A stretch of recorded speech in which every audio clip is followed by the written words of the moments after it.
हूँ विकास को लेकर, शायद आप इसको थोड़ा और स्पष्ट कर पाएंगे। आज जब हम विकास की बात कर रहे हैं, विकसित भारत की बात कर रहे हैं, निसार सर ने बार बार इसका जिक्र किया, तो विकास का क्या अर्थ है? ये ऊंची इमारतें, हाईवे, लेकिन साथ में हाईवे पे जो साइकिल चलाने वाले लोग हैं उनके लिए जगह नहीं है, वो नहीं चल सकते। पैदल चलने वालों के लिए जगह नहीं है वहां पे। तो क्या हम ऐसा कुछ विकसित भारत 2047 में चाहते हैं? न्यूक्लियर फैमिली या ज्वाइंट फैमिली? ये बहुत बड़ा सवाल है। तो इस तरह के सवालों के साथ तो हमें जूझना तो पड़ेगा। अभी एक कहानी मैंने अभी हाल में सुनी कि यूएस से एक लड़का आया अपनी माताजी की मृत्यु पे, और आकर उसने कहा कि मैं आ गया। तो पिताजी ने कहा कि बड़ा भाई क्यों नहीं आया तुम्हारा? तो उसने कहा हम दोनों ने तय किया है कि माताजी की मृत्यु हुई है तो मैं आया हूं, और आपकी मृत्यु पे बड़े भैया आएंगे। तो पिताजी बहुत दुखी हुए और वो कमरे में चले गए, और फिर एक गोली की आवाज आई और उन्होंने कहा कि मैं धन्यवाद देता हूं कि माँ की मृत्यु पे तुम आए, बड़े भाई को ये कष्ट ना झेलना पड़े, इसीलिए मैं एक साथ ही तुम दोनों का काम आसान किए देता हूँ। और उन्होंने आत्महत्या कर ली।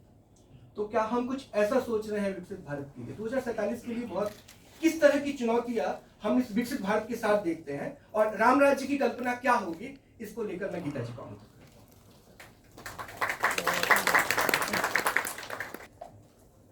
विषय बहुत सात्विक भी है, और कहना चाहिए कि सदियों से स्थापित मात्र एक कल्पना नहीं है, सैद्धांतिक रूप से भी और आदर्श के रूप में भी उसको जिया जाता रहा है। भारत का जब भी नाम आता है विश्व के पटल पर, तो राम राज्य की परिकल्पना के साथ ही आता है। निसार भाई, आपने बहुत सुंदर तरीके से इस विषय को रखा है, और जो आपका अध्ययन है और आपने उसे समझा है वो वास्तव में दिल को छूने वाला है। परमादरणीय भाई साहब नंद कुमार जी हमारे मध्य हैं, और वास्तव में जब वो बोलते हैं और एक सहजता के साथ, एक ऐसा व्यक्तित्व जो केरल जैसे क्षेत्र से जिन्होंने अपने जीवन को समर्पित किया है देश को, और इस विषय को बहुत मूल रूप से समझा है। उन्होंने बाल्यकाल से ही देखा होगा बहुत सी भ्रांतियाँ, बहुत सी चीज़ें ऐसी होते हुए। अभी राष्ट्रवाद की बात की आपने निशार जी, राष्ट्रवाद नहीं है, राष्ट्रीयता एक वाद जहाँ जुड़ जाते हैं शब्दों में एक तीखापन आ जाता है, लेकिन राष्ट्रीयता एक बहुत विशाल शब्द है, और उसके अंदर हम सब समाहित हैं राम राज्य की भांति ही। अतुल जी हमारे बीच हैं, मैं प्रणाम करूंगी, और सभी युवा साथी जो विकसित भारत के साथ राम राज्य की जोड़ते हुए कल्पना करने के लिए आज यहाँ इस विचार गोष्ठी में उपस्थित हुए हैं। मैं सभी को बहुत साधुवाद देना चाहती हूँ कि वास्तव में ये विषय एक आत्म तत्व का विषय है कि राम राज्य। आखिर हम सुनते आ रहे हैं कि आज़ादी का इतिहास जब भी हमने पढ़ा तो उसमें राम राज्य, चाहे वो महात्मा गांधी कह रहे थे या उससे अलग भी जो हमारे महान क्रांतिकारी थे, क्यों राम राज्य हमेशा हृदय को आंदोलित करने वाला विषय, और एक कल्पना में जीवन, हजारों जीवन, लाखों जीवन इसको जीते जीते हो कि हाँ ऐसा राम राज्य स्थापित होगा, ऐसा राम राज्य भारत में। भारत नहीं रहता राम राज्य तो विश्व की परिकल्पना है, ये राम राज्य में संपूर्ण विश्व की परिकल्पना की जाती है। और सर्वे भवन्तु सुखिनः, सर्वे सन्तु निरामया, सर्वे भद्राणि पश्यन्तु मा कश्चित् दुर्भगः भवेत्। राम कण कण में है, राम हर मन में है, और राम रमेति रामा, जो आपने कहा कि राम तो रमते हैं, और उस रमन करने में जो भाव उत्पन्न होता है, जो हमने हजारों लाखों वर्षों से जो एक राम राज्य मन में उत्पन्न होता आया है, और राम राज्य हर युग में एक विषय रहा, उसके पीछे का भाव क्या है, इसे समझने की आवश्यकता है। और वो विकसित भारत के साथ नहीं, विकसित ब्रह्मांड के साथ भी जुड़ा हुआ है, प्रत्येक कण कण से जुड़ा है। तो विकसित, और ये 47 जो हम देख रहे हैं 1947, सॉरी 2047, ये मात्र यहाँ तक नहीं है। हमें समझना होगा कि हम किस प्रकार का समाज देखना चाहते हैं, कैसा देश देखना चाहते हैं। हमारे आसपास का जो हमारा समाज है, भाई ने अभी एक बात कही, एक कुंठा समाज की बताई कि कैसे पहले तो इस आवेश में बच्चों को बाहर भेजा जाता है कि एक स्टेटस सिंबल समझ कर कि शिक्षा का उद्देश्य मात्र ये है कि बड़े बड़े पद हासिल कर लिए जाए या विदेशी शिक्षा प्राप्त कर ली जाए। और उसके बाद फिर जब ये क्षण या व्यक्तिवादी समाज जो निर्मित होता जा रहा है था शिक्षा के माध्यम से, अब तो ये सौभाग्य है हमारा कि राम राज्य की तरफ बढ़ते हुए कदमों में 2020 की जो शिक्षा नीति है वो किस प्रकार से क्रांतिकारी सिद्ध हो सकती है, ये हम सबको आत्मविश्लेषण करना है। वो समाज की ऐसी कटु घटनाएं कहीं भी विश्व में अगर होती हैं या कहीं भी विश्व भ्रमित है तो वहाँ रामराज आएगा तो अवश्य, लेकिन उस आत्मानुभूति को देर से किया गया तो वास्तव में और भी बहुत कुछ खो दिया जाएगा। ये भारत की संस्कृति नहीं रही। ये सौभाग्य है हमारा कि मुझे याद आता है स्वामी विवेकानंद जब परमहंस जी के कहने के बाद पूरे भारत का भ्रमण कर भारत को समझते हुए कन्याकुमारी के उस तट पर पहुंचे और उन्होंने वहां के नाविकों से जो बहुत ही गरीब थे उनसे कहा कि मुझे वहां उस शिला तक जाना है, और उस शिला पर पहुंचाने के लिए उनके पास पैसा नहीं था। तो जो वो नाविक थे वो भी, चूंकि उनके पास भी कोई और माध्यम नहीं था जीवन यापन का, उनका जीवन यापन का ढंग था ये, तो उन्होंने इनकार कर दिया। लेकिन क्या जुनून रहा होगा उस योद्धा संत के बीच, उस योद्धा संत के हृदय में, कि उन्होंने उनके मना करने के बाद उनकी विवशता को समझते हुए उस समुद्र के मध्य छलांग लगा दी। और वो अवाक थे, वो जो नाविक थे, कि वो तो बचेगा नहीं, वो जो भी था जो वहाँ कूदा उसके बीच, वहाँ के समुद्र के जो जीव जंतु है वो खा जाएंगे और उस शिला तक तो बिल्कुल पहुँचना ही असंभव होगा। लेकिन देश का सौभाग्य, मानवता का सौभाग्य और सृष्टि का सौभाग्य, मैं कहूँगी कि स्वामी जी उस शिला पर उन लहरों के द्वारा या उनके आत्मबल के द्वारा, आत्मशक्ति के द्वारा, लहरों ने उनको उस समुद्र की शिला पर पटक दिया और वो बेहोश की स्थिति में थे। जब उनको होश आया तो उन्होंने अपने आसपास चावल, दही या कुछ इस तरह की भोजन सामग्री देखी, तो निश्चित रूप से उन्हीं नाविकों के द्वारा वहां तक छोड़ी गई। तो कैसे राम राज नहीं था, यहाँ हर युग में राम राज रहा है, लेकिन बस उस आत्म तत्व को समझने की आवश्यकता है जो हमने छोड़ दिया। यहाँ मानव मात्र के लिए, जिसमें प्रकृति के जीव जंतु भी हैं, हम जब रामचरितमानस को पढ़ते हैं तो देखते हैं कि जब प्रभु राम वनवास के लिए चले और वो वन में पहुंचे और भरत भाई उनके जो वापस आए विलाप करते हुए, जिनको यह भी सूचना नहीं दी गई थी कि दशरथ जी की मृत्यु हो गई है और प्रभु राम को वनवास दे दिया गया है। लेकिन जब उनको ये पता चला तो उनका विलाप से प्रकृति और पूरा ब्रह्मांड विलाप कर उठा। ये हम सब ने पढ़ा भी है और सदियों से हमारी जो संस्कृति है, सभ्यताएं हैं और संस्कार हैं, उनको सुनते आए हैं।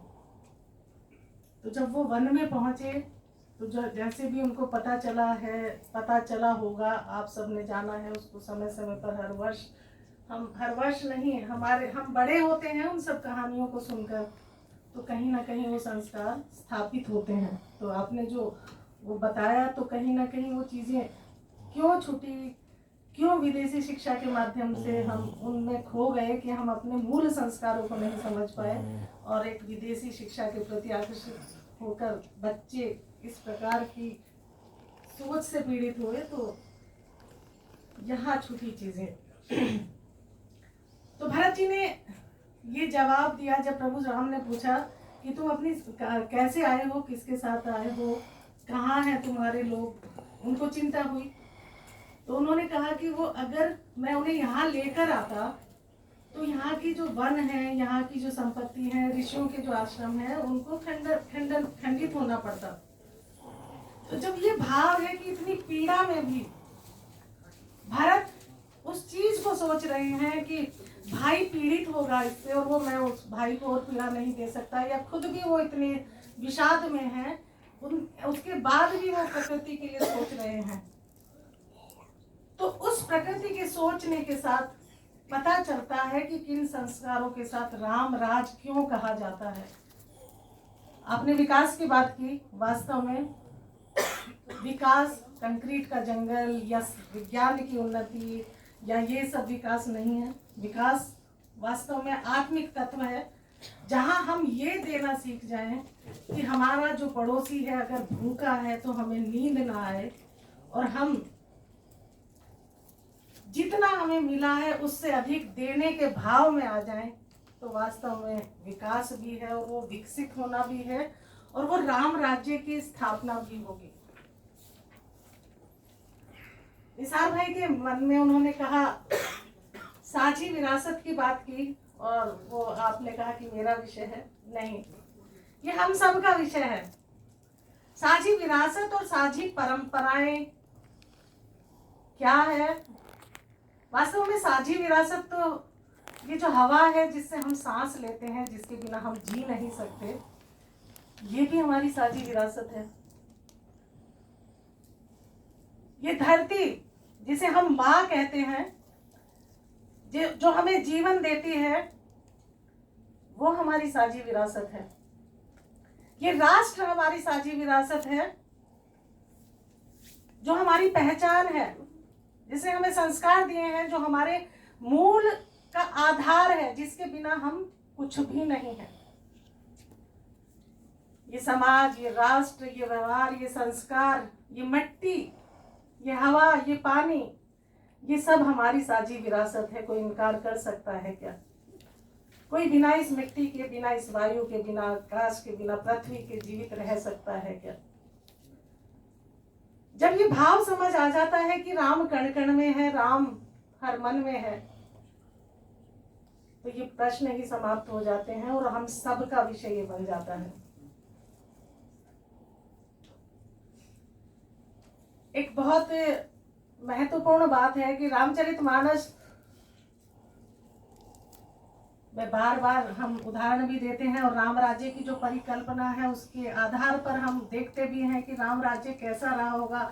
जब वन वन घूमे प्रभु राम, तो वहां जो उनसे जुड़े और एक ऐसे असत्य को पराजित किया, उनकी सेना में कौन कौन था? वो सबरी के पास पहुंचे और उसके झूठे बेर खाए, तो समाज की किस कुरीति को उन्होंने विखंडित किया? या जटायु के किस मान को उन्होंने रखा? या सुग्रीव के किस कष्ट को उन्होंने दूर किया? तो ये सब राम राज का हिस्सा है, जहां सब समान है, कोई भेद नहीं है, कोई जाति, पंथ, कोई भाषा, कोई क्षेत्र का कोई भेद जहां नहीं होता, जहां एकात्मता है। दीनदयाल जी का जहां अंत्योदय दिखाई देता है कि समाज का सबसे पीछे का और कमजोर व्यक्ति कमजोर नहीं है, क्योंकि आप सबके भाव, हम सबके भाव उस सूत्र के साथ जुड़े हैं, और कोई भी माला अगर एक भी मोती बिखरता है तो वो खंडित हो जाती है। तो मुझे लगता है कि साझी विरासत, ये प्रकृति, ये भाव, ये संस्कार, ये हमारा राष्ट्र, ये धरती, ये हमारी साझी विरासत है, जहां हम जन्मे हैं। और दुर्भाग्य ये रहा कि राजनीतिक कारणों से कहो या मानवीय धर्म के कारण कहो कि इतिहास के पृष्ठों में हम उन चीजों को तलाश करते रहे जो धर्म के नाम पर मनुष्य को भ्रमित करती रही। मेरा मानना है कि संसार का कोई भी धर्म अगर युद्ध सिखाता है या खून बहाता है या ऐसे तथ्य सामने आते हैं कि नहीं मैं श्रेष्ठ हूं और सामने वाला गलत है, तो वो धर्म नहीं हो सकता। धर्म वही है जो मानवता सिखा सकता है, या धर्म वही है, धर्म हमारे जीवन को संचालित करने की सबसे बड़ी शक्ति है। लेकिन वो शक्ति तभी कारगर है जब हम मानवीयता को अपने अंदर हृदय में समाहित करते हुए एकात्मता के उस भाव के साथ जिए जो वास्तव में जीवन मूल्य है, जीवन संस्कार है, जीवन आधार है।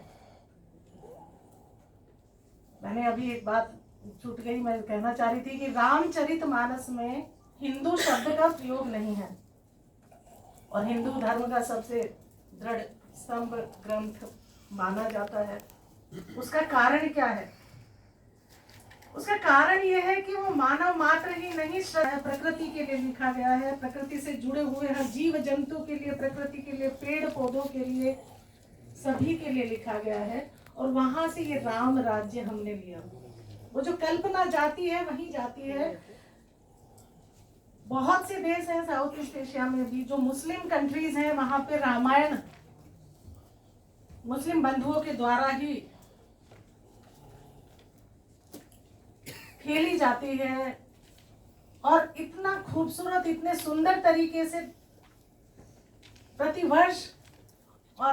प्रतिवर्ष क्या वो अपने आप एक कला है उनकी और एक समर्पण है।